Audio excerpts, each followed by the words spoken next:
l'orientation de l'air. Oui. Quand vous déposez la ruche, est-ce qu'il faut une certaine orientation par rapport à l'air? Bon, c'est mieux de déposer que la ruche regarde le lever du soleil. C'est mieux, mais ce n'est pas, je veux dire, parfois vous mettez même du sens contraire, ça prend toujours. Mais comme les abeilles aiment le soleil, vous voyez, lorsqu'il y a soleil, elles sont beaucoup plus agressives quand il n'y a pas soleil, quand le temps est morose. Quand il y a soleil, les abeilles se sentent beaucoup plus à l'aise. Donc le mieux c'est d'orienter l'ouverture vers le lever du soleil. Oui, bonjour tout le monde. Moi, je me suis dans la note d'accueil. Je voudrais revenir un peu sur les questions précédentes. Quelqu'un a parlé de la dimension des ruches. Il y a aussi avantage à faire des grandes ruches ou à multiplier des ruches moyennes. Donc, autre question. Est-ce qu'on peut diviser une colonie? Et puis, quelle est la fréquence de pollution? Comment pourrions-nous savoir que le miel est propre? Bon, en ce qui concerne la dimension des ruches, tout dépend de la zone où vous êtes. Vous pouvez être dans une zone où la majorité d'apiculteurs là-bas fabriquent des grosses ruches. Qu'est-ce que ça veut dire? Ça veut dire que chaque fois qu'il y aura essaimage dans ces grosses ruches-là, quand je parle d'essaimage ici, l'essaimage c'est quand une partie de la population dans une ruche quitte la ruche avec la nouvelle reine et laisse l'autre partie. On se comprend bien. Ça veut dire que vous avez une ruche. Quand il y a une reine qui naît dedans, parce que dans la ruche, il n'y a qu'une seule reine. Mais lorsqu'il y a une deuxième reine qui naît, l'ancienne va partir avec une partie de la population pour chercher une autre ruche. Parce qu'il n'y a plus jamais deux reines dans une ruche. On pourra peut-être fouiller la reine. Vous allez voir à quoi ressemble une reine. La reine, c'est une plus grosse des abeilles. Elle est bien volumineuse. Donc, comme je disais, vous pouvez être dans une zone où on fabrique des grosses ruches.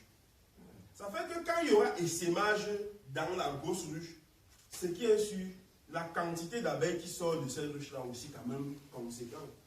Mais si vous êtes dans une zone où on ne fabrique que des petites ruches, vous comprenez que quand il y aura aussi essaimage là-bas, ce sera la quantité sera très petite, très réduite.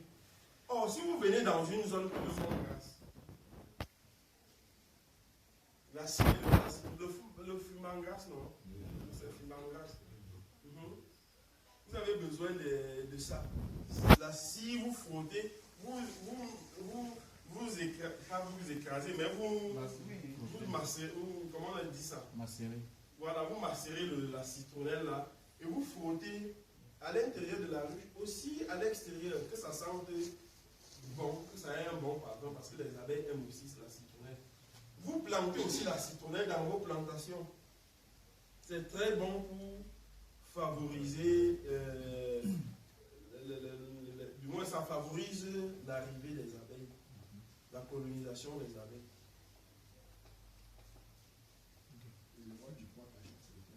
Le pois cajon, c'est un truc comme c'est une légumineuse comme le soja et qui fleurit aussi abondamment. Quand ça fleurit, les abeilles sont pleins là. Les abeilles aiment ça. Et si vous plantez dans les plantations, au moment de la floraison, il est probable que si vous avez des ruches là-bas également, vous pourrez avoir beaucoup de colonies. Vous avez appelé ça comment? Pois cajon. C'est un peu comme le soja.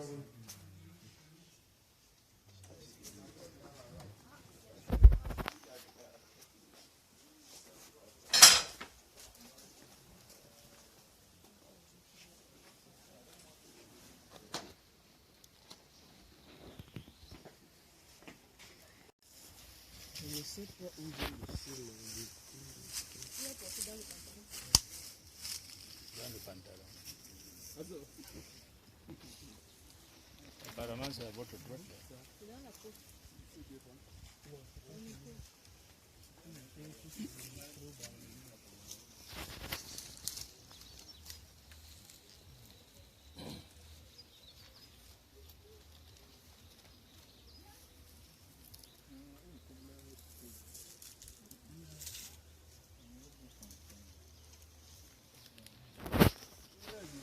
Mais comme c'est tombé, même celui-ci avait sa règle.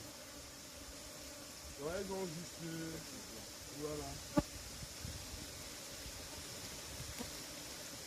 Donc, on va le fermer comme ça.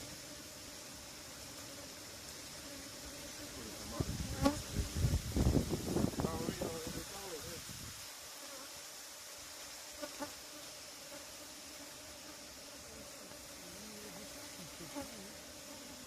Non, on l'aime moins.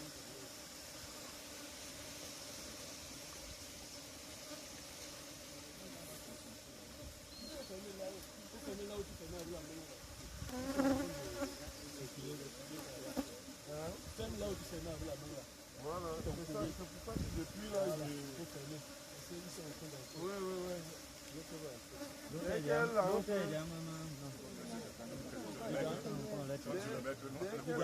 signale à ses amis que c'est pas ici.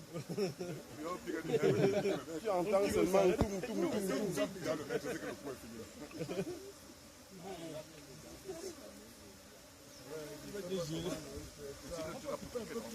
Que les autres arrivent. Ouais, comment les gens maintenant plantent les poivrons, ils plantent en minimum double ligne. Alors que les gens c'était une ligne. Voilà. Et puis le blanc qui prend même 4. Non, j'ai dit le dernier, le premier c'est 4. Et quand c'est comme ça, tu récoltes plus.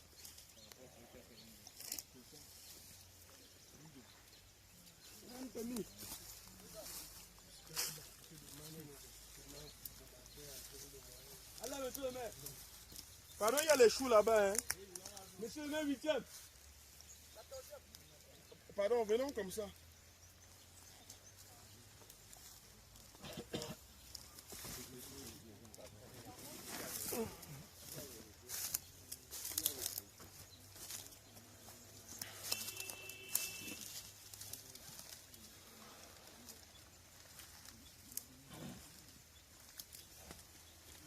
Je voulais tout à l'heure qu'on arrive ici aussi parce que bon, là, ce n'est pas mon champ.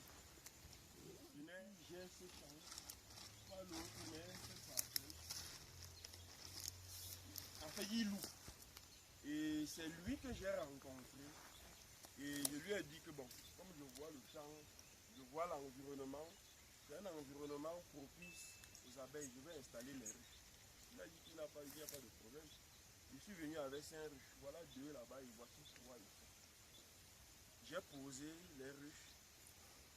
Donc la dernière fois, le propriétaire est venu, il a rougi.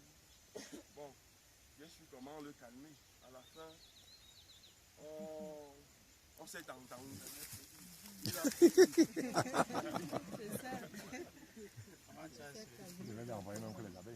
Donc, voilà en quelque sorte, vous voyez, il y a 3 ruches. Celle-ci est beaucoup plus forte que l'autre là. Celle-là aussi colonisée. Oui, j'ai vu. Mais la colonie est faible. Et quand une colonie est faible, comme vous voyez là, il vaudrait mieux, comme je vous ai dit, de fermer presque toutes les autres ouvertures et de ne laisser que 2, maxi 3, où elles ont beaucoup plus la circulation, où elles circulent plus. Ça permet qu'au moins elles sont capables de surveiller les prédateurs.